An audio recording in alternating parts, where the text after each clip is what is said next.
ఓం నమ శివాయ.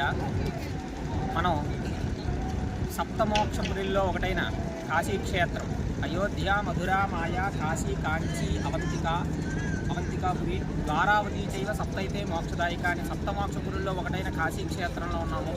ఇక్కడ ప్రధానంగా మనం దర్శించుకోవాల్సినవి ఏమిటయ్యా అంటే విశ్వేశ్వం, మాధవం, తుండిం, దండపాణించ భైరవం, వందే కాశీం, గుహాం, గంగాం, భవానీం, మణికర్ణికాం. ఇక్కడ ప్రధానంగా దర్శనం చేసుకోవాల్సినవి చాలా ఆలయాలు ఉన్నాయి.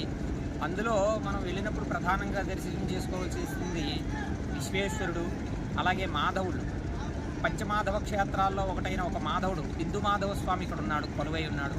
ఆయనని, విశ్వేశం, మాధవం, దుండి గణపతిని, అలాగే కాలభైరవుణ్ణి, అలాగే దండపాణి అంటే సుబ్రహ్మణ్యేశ్వర స్వామి, దండపాణి, విశ్వేశం, మాధవం, దుండిం, దండపాణించ భైరవం, వందే కాశీం, గుహాం, గంగాం, భవానీం, మణికర్ణికాం. అలాగే గంగా, అలాగే మణికర్ణిక ఇత్యాది ఇవన్నీ కూడా దర్శనం చేసుకోవాల్సిన ఆవశ్యము తప్పనిసరిగా ఉంది.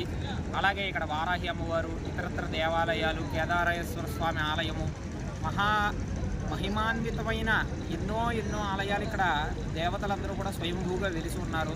33 కోటి దేవతా సహిత అన్నపూర్ణ విశాలాక్షి సమేత విశ్వేశ్వరుడు ఇక్కడ కొలువై ఉన్నాడు.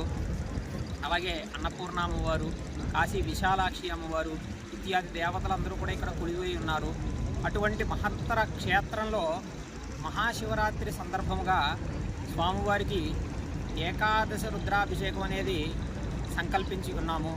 కావున ఈ కార్యక్రమంలో పాల్గొనే భక్తులు ముందుగా తెలియపరచవలసిందిగా కోరుచున్నాము.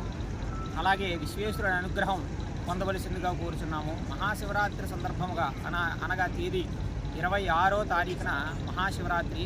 ఆ రోజున స్వామివారికి అభిషేకం జరపబడుతుంది. అలాగే హోమము, జ్యోతిర్లింగార్చన ఇత్యాది కార్యక్రమములు జరపబడుతున్నాయి.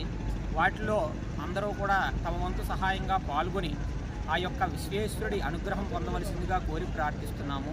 ఓం నమ శివాయ.